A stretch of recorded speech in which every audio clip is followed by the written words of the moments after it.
ಈ ಕಥೆಯನ್ನ ಕೇಳಿದಾಗ ನಿಮಗೆ ನಗು ಬರ್ಬೋದು, ಆದರೆ ಇದು ಖಂಡಿತವಾಗ್ಲೂ ಸತ್ಯ. ಒಬ್ಬ ವ್ಯಕ್ತಿ ಒಂದು ಊರಿನಲ್ಲಿ ಇರ್ತಾನೆ. ಯಾವುದೇ ತಪ್ಪುಗಳನ್ನ ಮಾಡದೆ ಊರಿನಲ್ಲಿ ತುಂಬಾ ಒಬ್ಬ ತಪ್ಪು ಮಾಡದೇ ಇರುವಂತಹ ವ್ಯಕ್ತಿ ಅಂತ ಅನ್ಸ್ಕೊಂಡಿರ್ತಾನೆ. ಆದ್ರೆ ಈ ಊರಿನ ರಾಜನಿಗೆ ಒಂದು ಏನಾದ್ರೂ ಮಾಡಿ ಈ ವ್ಯಕ್ತಿಗೆ ನಾನು ತೊಂದರೆ ಕೊಟ್ಟಾದ್ರೂ ಪರವಾಗಿಲ್ಲ, ತಪ್ಪು ಮಾಡಿಸ್ಬೇಕು ಅನ್ನೋ ಯೋಚನೆ ಬರುತ್ತೆ. ತಾನಾಯ್ತು, ತನ್ನ ಕೆಲಸ ಆಯ್ತು ಅಂತ ಇರ್ತಾನೆ. ಈ ವ್ಯಕ್ತಿಗೆ ನಾನು ತಪ್ಪು ಮಾಡಿಸ್ಬೇಕು ಅಂತ ಯೋಚನೆ ಮಾಡಿ ಆ ಊರಿನ ರಾಜ ಆ ವ್ಯಕ್ತಿಯನ್ನ ಕರೀತಾನೆ. ಏನಪ್ಪ ಮಂತ್ರಿ, ಆ ವ್ಯಕ್ತಿ ಕರ್ಕೊಂಡು ಬಾ, ನಾವು ಅವನ ಜೊತೆ ಮಾತಾಡೋದಿದೆ, ಅವನನ್ನ ಕರೆದುಕೊಂಡು ನಮ್ಮ ಆಸ್ಥಾನಕ್ಕೆ ಕರ್ಕೊಂಬ ಅಂತ ಹೇಳಿ ಕಳಿಸ್ತಾನೆ. ಆ ವ್ಯಕ್ತಿ ಬರ್ತಾನೆ. ಬಂದ ನಂತರ ಏನಾದ್ರೂ ಮಾಡಿ ನೀನು ತಪ್ಪು ಮಾಡಬೇಕು, ನಿನಗೆ 4 ಆಯ್ಕೆಗಳನ್ನ ನಾನು ಕೊಡ್ತೀನಿ, ನೀನು ಯಾವ್ದಾದ್ರೂ ಒಂದು ಆಯ್ಕೆಯನ್ನ ಬಳಸ್ಕೋ ಅಂತ ಹೇಳ್ತಾನೆ. ಆಗ ಈ ವ್ಯಕ್ತಿಗೆ ಗಾಬರಿ ಆಗುತ್ತೆ. ರಾಜ ಈ ರೀತಿ ಹೇಳ್ತಾ ಇದ್ದಾರಲ್ಲ, ಏನ್ ಮಾಡ್ಬೇಕು ಅಂತ ಯೋಚನೆ ಮಾಡ್ತಾನೆ. ಸರಿ ಆಯ್ತು ಅಂತ ಹೇಳಿ ಒಪ್ಕೋತಾನೆ. 4 ಆಯ್ಕೆಗಳನ್ನ ಕೊಡ್ತಾರೆ. ಮೊದಲನೇದು, ನೀನು ಮದ್ಯಪಾನವನ್ನ ಮಾಡಬೇಕು, ಅಂದ್ರೆ ನೀನು ಕುಡಿಬೇಕು ಅಂತ ಹೇಳ್ತಾರೆ. ಇನ್ನು ಎರಡನೇದು, ನೀನು ಮಾಂಸವನ್ನ ಸೇವಿಸಬೇಕು, ಮಾಂಸವನ್ನ ತಿನ್ಬೇಕು ಅಂತ ಹೇಳ್ತಾರೆ.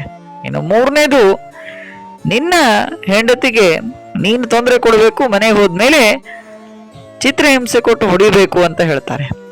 ಇನ್ನು 4ನೇದು, ನಿನ್ನ ಅಕ್ಕದ ಪಕ್ಕದ ಮನೆಗಳಿಗೆ ನೀನು ನಿನ್ನ ಮನೆಯಿಂದ ಬೆಂಕಿ ಪಟ್ಟಣ ಒಯ್ದು ಆ ಅಕ್ಕಪಕ್ಕದ ಮನೆಗಳಿಗೆ ಹೋಗಿ ಬೆಂಕಿ ಹಚ್ಚಬೇಕು ಅಂತ ಹೇಳ್ತಾರೆ.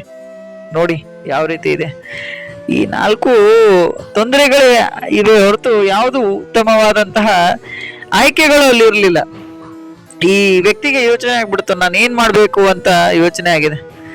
ಹೇಗಾದ್ರೂ ಮಾಡಿ ಈ 4 ಆಯ್ಕೆಗಳಲ್ಲಿ ಒಂದು ಮಾತ್ರ ಒಪ್ಪುವಂತ ರಾಜ ಹೇಳಿದ್ದಾರೆ ಅಂತ ಮನೆಗಿನ ಹೋಗಿರೋದಿಲ್ಲ, ಒಂದ್ ಕಡೆ ಕೂತು ಯೋಚನೆ ಮಾಡ್ತಿದ್ದಾನೆ, ಮರದ ಕೆಳಗೆ ಕೂತು.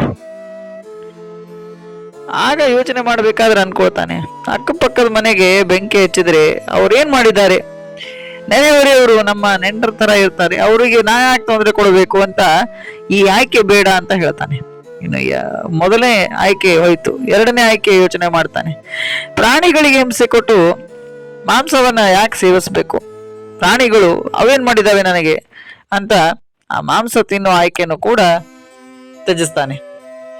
ಇನ್ನು ನಂತರದ ಆಯ್ಕೆ, ನನ್ನ ಮನೆಗೆ ಹೋಗಿ ನಾನು ನನ್ನ ಹೆಂಡತಿ ಜೊತೆ ಯಾಕೆ ಜಗಳ ಆಡಬೇಕು, ಅವಳೇನ್ ಮಾಡಿದ್ದಾಳೆ, ಅವಳಿಂದ ನನಗೇನ್ ತೊಂದರೆ ಆಗಿದೆ ಅಂತ ಯೋಚನೆ ಮಾಡ್ತಾನೆ.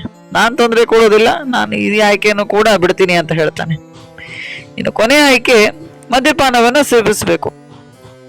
ಇದೇ ಒಂದು ಉತ್ತಮವಾದ ಆಯ್ಕೆ. ಯಾರಿಗೂ ಏನು ತೊಂದರೆ ಕೊಡೋದಿಲ್ಲ, ಏನೂ ಇಲ್ಲ, ಹೋಗಬೇಕು, ನಾನು ಸೇವಿಸಬಹುದು ಅಂತ ಯೋಚನೆ ಮಾಡಿ ನಾನು ಮದ್ಯಪಾನವನ್ನೇ ಸೇವಿಸ್ತೀನಿ ಅಂತ ಯೋಚನೆ ಮಾಡಿ ಹೋಗ್ತಾನೆ. ಹೋದ ನಂತರ ಮದ್ಯಪಾನದಲ್ಲಿ ಹೋಗಿ ಗಂಟು ಪೂರ್ತಿ ಕುಡಿತಾನೆ. ಕುಡಿದ ನಂತರ ಅವನ ಮನೋಭಾವ, ಅವನ ಗುಣ ಬದಲಾಗ್ತಾ ಬಂತು. ಏನಾದ್ರೂ ತಿನ್ಬೇಕಲ್ಲ ಅಂತ ಯೋಚನೆ ಮಾಡ್ತಾನೆ. ಏನಾದ್ರೂ ತಿನ್ಬೇಕು ಅಂತ ಯೋಚನೆ ಮಾಡಿ ಅಲ್ಲಿರುವಂತಹ ಒಂದು ಮಾಂಸವನ್ನ ಸೇವಿಸ್ತಾನೆ. ಮಾಂಸವನ್ನ ಸೇವಿಸಿದ ನಂತರ ಮನೆಗೆ ಬರ್ತಾನೆ. ಯಾವುದೋ ಒಂದು ಕಾರಣಕ್ಕೆ ಹೆಂಡತಿ ಜೊತೆ ಮಾತಾಡ್ಕೋತ ಕೂತಾಗ ಒಂದು ಯಾವುದೋ ಜಗಳ ಬರುತ್ತೆ. ಹೊಡೆಯೋದಕ್ಕೆ ಪ್ರಾರಂಭ ಮಾಡ್ತಾನೆ, ಜಗಳ ಆಡೋದಕ್ಕೆ, ತೊಂದರೆ ಕೊಡೋದಕ್ಕೆ ಪ್ರಾರಂಭ ಮಾಡ್ತಾನೆ. ಇನ್ನು ಅಕ್ಕಪಕ್ಕದ ಮನೆಯವರು ಬಂದು ಏನಾಗಿದೆ, ಏನಾಯ್ತು ಅಂತ ಬಿಡಿಸೋಕೆ ಬರ್ತಾರೆ. ಆಗ ಅಕ್ಕಪಕ್ಕದ ಮನೆಯವ್ರ ಜೊತೆ ಕೂಡ ಜಗಳ ಮಾಡಿ ಅವರನ್ನ ಕೂಡ ಹೊಡೆಯೋದಕ್ಕೆ ಪ್ರಾರಂಭ ಮಾಡ್ತಾನೆ.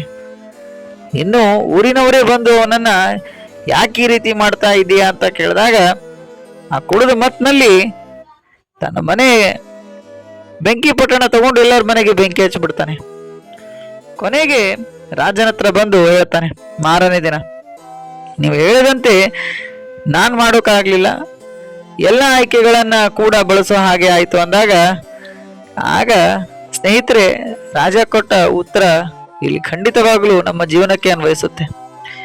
ಕೆಲವೊಂದು ನಮ್ಮ ಅಭ್ಯಾಸಗಳು ನಮ್ಮ ಉಳಿದ ಅಭ್ಯಾಸಗಳನ್ನ ಹಾಳು ಮಾಡ್ತವೆ ಅಂತ ಅನ್ಸುತ್ತೆ. ಯಾವುದೋ ಒಂದು ಅಭ್ಯಾಸ ಹಾಕೊಂಡಿರ್ತೀವಿ, ಅದು ಕೆಟ್ಟ ಅಭ್ಯಾಸ ಅಂತ ನಮಗೆ ಗೊತ್ತಿರುತ್ತೆ. ಆದರೂ ಕೂಡ ಆ ಅಭ್ಯಾಸ ಉಳಿದೆಲ್ಲ ಅಭ್ಯಾಸಗಳನ್ನು ಹಾಳು ಮಾಡೋದು ನಾವು ಅರಿತುಕೊಳ್ಬೇಕು. ಆಗ ಒಂದು ಅಭ್ಯಾಸವನ್ನು ನಾವು ಬದಲಾಯಿಸ್ಕೊಂಡಾಗ ಮಾತ್ರ ಎಲ್ಲ ಮುಂದಿನ ಹಂತಗಳು ಸರಿಯಾಗಿರ್ತವೆ. ಆದರೆ ಒಂದು ಅಭ್ಯಾಸ ಎಲ್ಲ ಹಂತಗಳನ್ನು ಹಾಳು ಮಾಡೋದು, ಈ ರೀತಿ ಆ ವ್ಯಕ್ತಿ ಯಾವ ರೀತಿ ಮದ್ಯಪಾನವನ್ನು ಮಾಡಿ ಎಲ್ಲವನ್ನ ಹಾಳು ಮಾಡ್ದಲ್ಲ, ಆ ರೀತಿನೇ ಆಗ್ಬಿಡುತ್ತೆ. ನಾವು ಕೆಲವೊಂದು ನಮಗೆ ಗೊತ್ತಿರುವ ಹಾಗೂ ಗೊತ್ತಿಲ್ಲದೆ ಇರುವ ಕೆಲವೊಂದು ಕೆಟ್ಟ ಅಭ್ಯಾಸಗಳನ್ನು ಬಿಟ್ಟಾಗ ಮಾತ್ರ ಎಲ್ಲ ಮುಂದಿನ ಬದಲಾವಣೆಗಳು ತನ್ನಂತಾನೇ ಆಗ್ತವೆ ಅಂತ ಹೇಳ್ತಾ ಈ ಕತೆಗೆ ನಾನು ವಿದಾಯವನ್ನ ಹೇಳ್ತೇನೆ. ಧನ್ಯವಾದಗಳು.